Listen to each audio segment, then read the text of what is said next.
Hello दोस्तों, स्वागत आप सभी का आपका अपने चैनल बेसिक नॉलेज में। तो कैसे हैं आप लोग? आशा करता हूं मस्त है, स्वस्थ है, पढ़ाई बहुत जबरदस्त करे। जी हाँ दोस्तों, कल आप लोग क्लास 10th का वीकली टेस्ट होने वाला है मैथ का। और आज अभी इस वीडियो में आप लोग बहुत ही शानदार सवाल लेकर के और 100% इसमें से आप लोग एग्जाम में क्वेश्चन देखने को जरूर मिलेंगे। साथ में आप लोग कॉन्सेप्ट भी क्लियर होता जाएगा। चलिए दोस्तों, इस वीडियो को शुरू करते हैं। और लेकिन एक रिक्वेस्ट आप सभी से, प्लीज अगर अभी तक सब्सक्राइब नहीं तो सब्सक्राइब वाला बटन फोड़ दीजिए, यानी कि सब्सक्राइब कर दीजिए दोस्तों, ताकि हर एक वीडियो आप लोग देख पाओ और आगे अच्छे से पढ़ाई करके अच्छा नंबर ले पाओ। चलिए दोस्तों, देखते हैं सबसे पहला सवाल क्या है। और सभी दोस्तों को जरूर शेयर कर दीजिए ताकि वो लोग भी इसको देखें और एग्जाम में तहलका मचा पाए। देखिए, सभी वृत्त होते हैं। सभी वृत्त क्या होता है? तो देखिए, एक होता है सर्वांगसम, एक होता है समरूप। ठीक है, सर्वांगसम मतलब सर्व अंग समान, और समरूप मतलब समान रूप। तो भैया दो वृत्त है, बताओ तो किसका हर एक अंग समान है क्या? मतलब क्या ये छोटा है, ये बड़ा है, तो अंग तो समान नहीं है। लेकिन हाँ भैया, देखने में एक जैसा है, रूप तो भैया इसका समान है, तो समरूप हो जाएगा ना। बिल्कुल। तो सभी वृत्त क्या होता है? समरूप होता है, याद रखना। छोटा हो बड़ा हो भाई, वृत्त वृत्त होता है, रूप समान होता है। आगे देखो, एक फिगर दिया है, बोल रहा है क्या कि आप लोग आकृति में देखिए, डीबी बराबर 2 सेंटीमीटर दिया हुआ है, ए बराबर 1.5 और इसी बराबर 3 सेंटीमीटर दिया हुआ है। तो एडी का मान ज्ञात कीजिए। तो आप लोग इसमें कुछ थ्योरम्स है, चैप्टर 6 जो है ना दोस्तों, इसमें आप लोग कुछ थ्योरम्स में करवाऊंगा, चिंता मत करो, क्योंकि इससे 6 नंबर मिलता है, 5 नंबर मिलता है। ठीक है, तो एक थ्योरम है क्या, अगर किसी त्रिभुज में एक भुजा के समांतर दूसरा रेखा खींची जाए बाकी दो भुजाओं को भिन्न भिन्न बिंदुओं पर परिच्छेद करता है, तो क्या होगा? ये समान अनुपात में बटेगा, यानी कि AD बटा DB इक्वल टू AE बटा AC हो जाएगा। ये रूल होता है, ये नियम होता है। तो AD बाय हम लोग का रूल क्या हो जाए? AD by DB equal to AE by EC, ये हम लोग का रूल हो जाएगा। तो AD कितना है देख लो, AD आपको निकालने बोला है ना भाई। DB कितना है देखो भाई, AD के जगह पे AD ही लिखेंगे क्योंकि वो हमको निकालना है।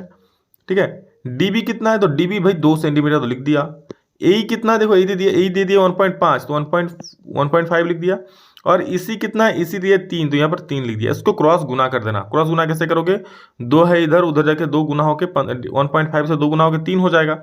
यानी मैं लिख सकता हूँ क्या कि AD बराबर, बताओ 1.5 उधर जाके गुना होगा 2 से, यानी 1.5 दूनी 3 हो जाएगा। अब बटा नीचे में 3 है, एक कट जाएगा एक बार में, तो यानी कि AD का वैल्यू क्या आ जाएगा? 1। तो भैया एक कहीं भी अगर है तो उसको मार दो गोली, और अगला क्वेश्चन में मचाएंगे होली। अरे भाई, ऑप्शन नंबर डी में है। चलो आगे देखो, बोला यदि दो त्रिभुजों के संगत कोण बराबर हो तो ये त्रिभुज समरूप होते हैं। इस कसौटी को किस नाम से जाना जाता है? बोला अगर दो त्रिभुज है, उसका संगत कोण बराबर हो जाए तो ये समरूप होता है।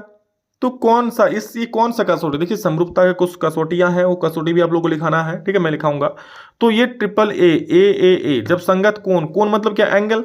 तो जब दो त्रिभुज, मान लीजिए एक त्रिभुज है और ये एक त्रिभुज है, ठीक है, इसके इस कोण, ये कोण के बराबर है, ये कोण इस कोण के बराबर है, ये कोण इस कोण के बराबर है, तो सभी का आपस का कोण बराबर हो रहा है। मतलब तीनों एंगल तीनों एंगल के बराबर हो रहा है। तो इसलिए ए समरूपता नियम ये हो जाएगा। बोला क्या कि त्रिभुज ABC तथा PQR के लिए कौन सा कथन सत्य है? देखिए, इसी प्रकार के ऑब्जेक्टिव बोर्ड एग्जाम में भी आएगा, और अगर नहीं समझेगा तो फिर समझिए दिक्कत ही है उस वक्त, क्योंकि अभी तो वीकली टेस्ट है। ठीक है, बोर्ड एग्जाम तो असली लड़ाई बोर्ड एग्जाम है। तो देखो कैसे होगा, ABC और PQR के लिए कौन सा कथन सत्य हो जाएगा? आप देखो, ये समरूप बोला है, कौन सा त्रिभुज तो समरूप है? तो सबसे फिगर को देखो, दिख रहा है फिगर, कोण A में 60 डिग्री, P में 60 डिग्री, मतलब कह सकता हूं कोण A बराबर क्या है? कोण P है। चलो बहुत बढ़िया। B में 80, Q में 80, तो लिख सकता हूं कोण B बराबर कोण Q है। मैं बस समझा रहा हूं। C में 40, R में 40, तो लिख सकता हूं कोण C बराबर कोण R। तो बताओ ABC किसके बराबर? PQR के बराबर। तो बस ABC बराबर PQR कहीं ऑप्शन है तो मार दो। जी हाँ सर, ऑप्शन नंबर डी में दिख रहा है ABC बराबर PQ, सॉरी बराबर नहीं, समरूप। ये समरूप का साइन है, ABC समरूप PQR। क्लियर? आगे देखो, बहुत मजेदार सवाल है, कई बार एग्जाम में पूछा गया और आप लोग एग्जाम के लिए मोस्ट हॉट सवाल। ऐसे तो हर एक सवाल ही हॉट है, लेकिन ये कुछ ज्यादा ही है। यदि दो समरूप त्रिभुजों के संगत भुजा का अनुपात दे दिया है 4:9, तो उनके क्षेत्रफल का अनुपात क्या होगा? तो एक थ्योरम होता है क्या कि किसी भी दो समरूप त्रिभुजों के क्षेत्रफल का जो अनुपात होता है ना, उनके संगत भुजा के अनुपात के वर्ग के बराबर होता है। यानी कि जो हमको क्षेत्रफल का अनुपात निकालेंगे, बस ये तो अनुपात दिया है, इसका वर्ग कर देंगे, आंसर आ जाएगा। समझ गए क्या बात बोला मैंने? कि अगर कोई दो समरूप त्रिभुज है तो उनके क्षेत्रफलों का अनुपात उनकी भुजाओं के अनुपात के वर्ग यानी स्क्वायर के बराबर होता है। तो क्षेत्रफल का अनुपात निकालेंगे तो 4:9 यानी 4/9 है। इसका स्क्वायर करोगे तो 4 चौके 16 हो जाएगा। और 9 81, तो 16:81 यानी 16:9 हो जाएगा, 16:81। ऑप्शन नंबर डी बिल्कुल सही हो जाएगा। ठीक इसी का उल्टा पूछता, अगर क्षेत्रफल का अनुपात दिया हुआ रहता और भुजाओं का अनुपात निकालने बोलता तो आप स्क्वायर रूट निकालते हैं, ठीक है, मतलब वर्गमूल निकाल देते। एक समबाहु त्रिभुज की भुजा 2a है, उसके शीर्षलंब की लंबाई, देखो ये एक समबाहु त्रिभुज है भाई, ठीक है, ये क्या दिया, इसकी प्रत्येक भुजा कितना 2a का है, तो इसका शीर्षलंब मतलब इस शीर्ष से इस पर लंब खींचा गया है, मान लो इसको a, इसको b, इसको c, इसको d, ठीक है। आपको ये शीर्षलंब मतलब AD की लंबाई निकालना है। ये भी 2a है, ये भी 2a है, ये भी a और ये भी a, क्योंकि ये शीर्षलंब है, बराबर में काटा है, इस शीर्ष से इस पर खींचा गया लंब दोनों को समान भागों में बांटेगा, मतलब इधर भी a इधर भी a, तो 2a हो जाएगा। तो बस आपको ये निकालना है, ठीक है। तो बस पाइथागोरस थ्योरम लगा दो। कैसे लगाओगे, कर्ण मतलब क्या, सबसे बड़ी भुजा AC है, तो AC का स्क्वायर इक्वल टू AD का स्क्वायर प्लस DC का स्क्वायर। तो AC में कितना है, आप बस समझो खाली, AC में कितना है 2a है, दिख रहा है ना, AD में आपको निकालना है प्लस DC में है a, तो मैं क्या लिख सकता हूं कि AC का square equal to AD square plus DC square, तो लिख देता हूं AC का स्क्वायर इक्वल टू AD का स्क्वायर प्लस DC का स्क्वायर, ठीक है।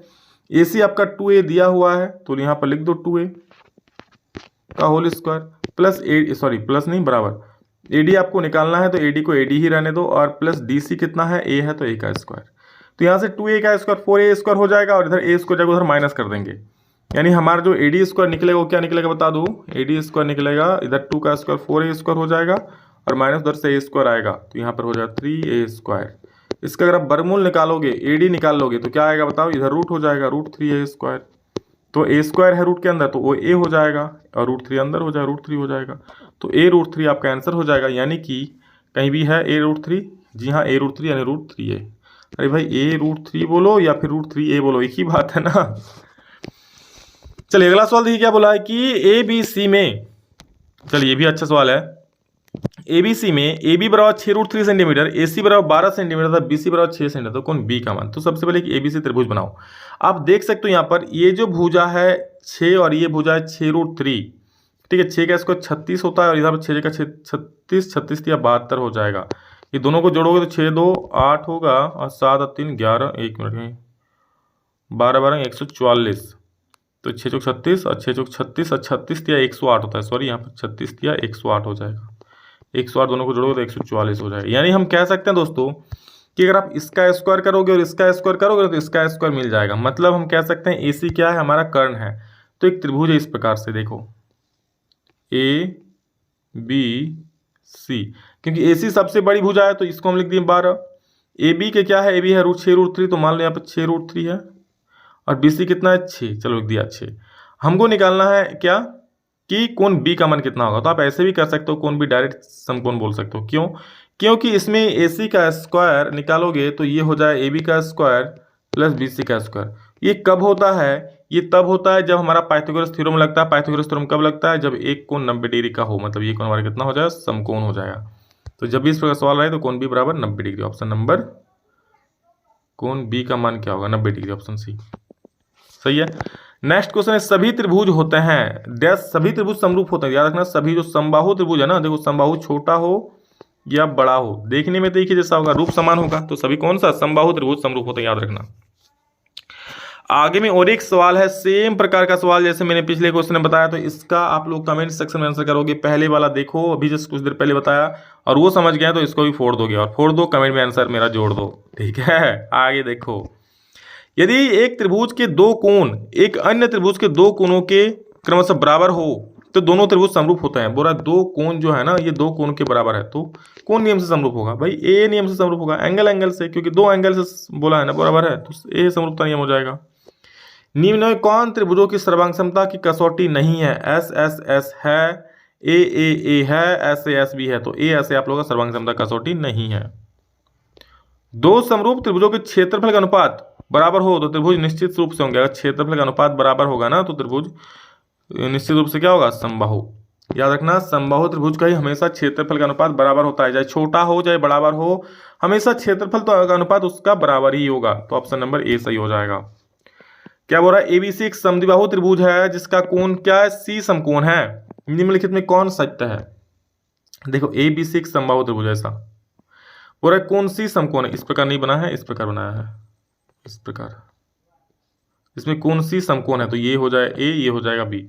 समद्विबाहु है मतलब दो भुजा बराबर हो जाएगा। अब दो भुजा बराबर हम जानते हैं कि क्या होगा, ये और ये बराबर है, हम सॉरी दो भुजा, ये नहीं, एक मिनट, ये भुजा और ये भुजा बराबर होगा, क्योंकि ये आधार और कर्ण है, ये तो भाई कर्ण वो है सबसे बड़ी भुजा, ये बराबर थोड़ी होगा।